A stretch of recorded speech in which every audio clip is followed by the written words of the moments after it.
Welcome to the TreeHouse Live. We are your hosts, Jacob Brunner and Andrew Sanchez. Thank you so very much. Thank you for tuning in to us today. Today we'll be talking about a number of things. The main focus of the episode today, we're going to be talking about the American dream and perhaps redefining the American dream, and maybe some various details of like what specific ways that might show itself in physical forms or symbols we use as a national identity. Okay, so let's start with I'll tell you what. Let's start with like the most serious thing first, because it kind of ties into the American dream. Okay. Let's talk about Donald Trump. I don't. The most serious. Okay, yeah. It is serious. It's hard to take it serious. So a couple weeks ago, he met with the UN, right? Yep, that was. And he was talking to the UN about North Korea and whatnot. And he said that if... What did he say? So I remember reading it before, and like when you read it, just as like you're scrolling through Facebook, and like you read, it's like Donald Trump said something really stupid, and you're like, oh, there's Donald. But then you like see the video of him doing it, and it's just a different thing. You're watching him address the UN, the panel of world leaders, like the elected leaders of every line drawn in the sand in the world, and he's like seriously addressing, like referring to Kim Jong-un as Rocket Man. I know. And he's like, I will, or what was it exactly he said? He said if North Korea keeps doing what they're doing, essentially, he said he will be forced to totally destroy North Korea. And he said that to like a panel of the world leaders. And it's like and he referred to Kim Jong-un as Rocket Man. Like, dang, Donald Trump is a bully, dude. He's like, he doesn't care. And the crazy thing is, to be fair, like, he's kind of right. He was if very I was convincing, North dude. Korea, there's maybe except for Russia, and even them, because like anyone would be stupid to pick a fight with us, because we just have a huge pile of bombs sitting around that could destroy the entire Earth thousands of times. Exactly.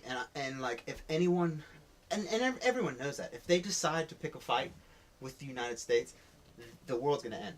It's just like a big red button, basically. Exactly. It's like, who's going to do it first? And you know, I think a lot of people are thinking like that, especially the UN people, because right after he said that about destroying the country, it like cut to the other people, and some of the other people in the panel are just like...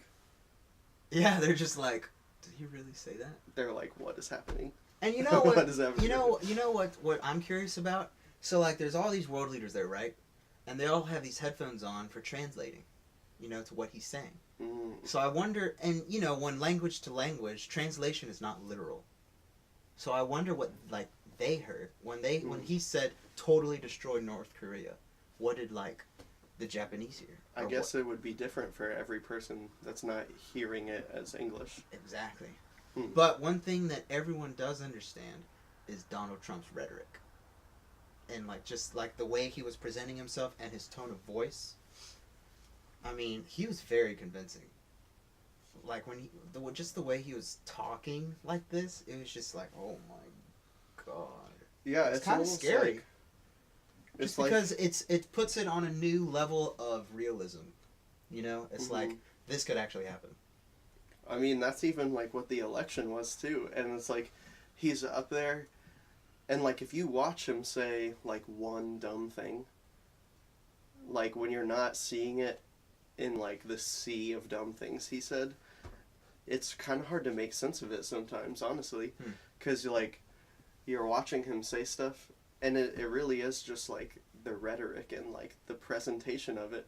This can be like kind of convincing sometimes. It's very convincing. And like I could totally see myself being born into another situation where I would experience that and be like, yeah, you know. Yeah. But so with Donald Trump and tying into the American dream, so the old version of the American dream, probably even the current version of the American dream of what is to be understood, is that you're a single person, an individual, and you want to make something from nothing. You know? And in the case of Donald Trump, it was his father that gave him a bunch of money or something like that, and was like a small loan of $1 million. Yeah, exactly. And it's like, dude, if you gave anyone $1 million, they'd be set for the rest of their life. They could invest. Or they could be, at least. Yeah. And so, I mean, that's one scenario of the American dream that Donald Trump took. And now he's in the presidency of the White House, of the United States of America, because of what is thought to be the American dream. I don't even think he wants to be doing it. No, it's just a position of like, it's a face, you know, it's like a picture. Yeah. He's like the face of the United States, and that's all he wants to be. He like really doesn't do that much. Honestly,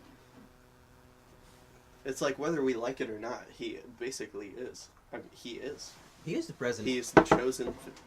The face of the United States. So we chose that. To get away from that, so to redefine the American dream, should it still be with this thought of like individualism, coming from nothing, and starting and becoming everything? I think individualism is important, but I think the way that we might see it in the future is like one individual within one whole. Right. If that makes sense. Like, we all know we're like individuals, but as like one whole community, we would be able to like achieve far greater things. And like we are that connected now, whether we want to be or not. Mm-hmm. So like I think I could see it going in that direction. It's a one for all kind of attitude as opposed to all for one. Could I interject? Yeah, please do. Who's gonna come on? Mr. Ricardo Perez, welcome. Welcome to the set. Hi. Okay, so you remember when Wynton Marsalis came here and In April? he gave like a talk. Uh-huh. You know, something that really resonated with me. And that he was talking about musicians mostly, but I feel like it applies to a lot of different occupations. He said like the world is in need of another trumpet player, another trombone player. Do you know what I mean? Mm-hmm. But he said to like create like your work. You know what I mean? Like make like a unique role for yourself. You know what I mean? Within a group of people. Yes. I see. You know what I mean? So I think that could apply to many things. Like there's so many people, you know, that could be like doctors and scientists and teachers and things like that. Mm-hmm. Like sure, you know, like I don't know, but to be truly successful is really to create like I think you got to create like a whole new thing. I think so. And, you know, that's very similar to what the old version of the American dream is to start something new. Yeah. You know? And so there are things from this American dream that can be taken to what we're trying to redefine the American dream as. And then there's just as many as there are similarities, there are differences. So, I mean, I believe creativity is going to be a huge part of it. And like even with the world, the way